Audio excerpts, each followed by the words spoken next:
অবিকল যেন অরিজিৎ সিং, বাংলার ছেলের গানে মুগ্ধ বলিউড। সুপারস্টার সিঙ্গারের মঞ্চ মাতাচ্ছে বাংলার এই ছেলে শুভ সূত্রধর। আজ নেহা কাকার থেকে শুরু করে ক্যাপ্টেন পাবন্দীপ, এই বাঙালি ছেলের গানে মুগ্ধ গোটা দেশ। জানুন কে এই শুভ সূত্রধর।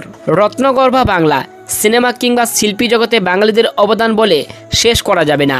অরিজিৎ সিং, শ্রেয়া ঘোষাল বিশ্বমঞ্চ উজ্জ্বল করেছেন বাংলার মুখ। এবার বাংলার আরেক সন্তান জাতীয় মঞ্চে গান গেয়ে মুগ্ধ করলেন সবাইকে। নাম তার শুভ সূত্রধর। সনি টিভির সুপারস্টার সিঙ্গার 3 অনুষ্ঠানের মাধ্যমে তিনি দেশের মানুষের ঘরে ঘরে পৌঁছে গিয়েছেন। 18 বছরের কম বয়সীদের নিয়ে সনি টিভির রিয়েলিটি শো সুপারস্টার সিঙ্গার নতুন সিজন শুরু হয়েছে। 9 মার্চ থেকে সম্প্রচারিত হয়েছে সুপারস্টার সিঙ্গার সিজন 3। গোটা দেশ থেকে শিল্পীরা অংশ নিয়েছেন এই প্রতিযোগিতায়। তাদের মধ্যে থেকে আলাদা করে নজর কাড়লেন শিলিগুড়ির ছেলে শুভ। গানে গানে তিনি মুগ্ধ করছেন খোদ পরিচালক করণ জোহরকেও। শুভ সূত্রধর পশ্চিমবঙ্গের শিলিগুড়ির বাসিন্দা। তিনি সুপারস্টার সিঙ্গার শো এর প্রতিযোগিতা হিসেবে শুরু করেছেন তার সঙ্গীত সফর। অডিশন রাউন্ডের রণবীর সিং এবং আলিয়া ভাটের রকি আউর রানী কি প্রেম কাহানি, সিনেমার ভে কালমিয়া গানটি গেয়ে পরিচালকদের মুগ্ধ করে দেন শুভ।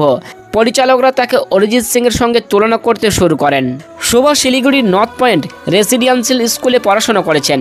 খুব ছোট বয়স থেকেই তিনি বিভিন্ন স্থানে গানের শো করেন, অর্থাৎ ছোট থেকেই গানের চর্চা রয়েছে তার, এবং সেই সঙ্গে তিনি গানের অনুষ্ঠান করেও এবার সরাসরি জাতীয় মঞ্চে অভিষেক ঘটালো। সুপারস্টার সিঙ্গার শোতে অংশগ্রহণ করার জন্য শুভ তার মায়ের সঙ্গে এসেছেন মুম্বাইতে।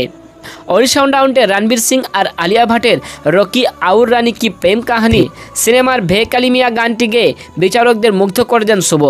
আর সেখান থেকে এই গানটি ছড়িয়ে পড়ে সোশ্যাল মিডিয়ায়, যা মুগ্ধ করেছেন গোটা দেশের মানুষকে।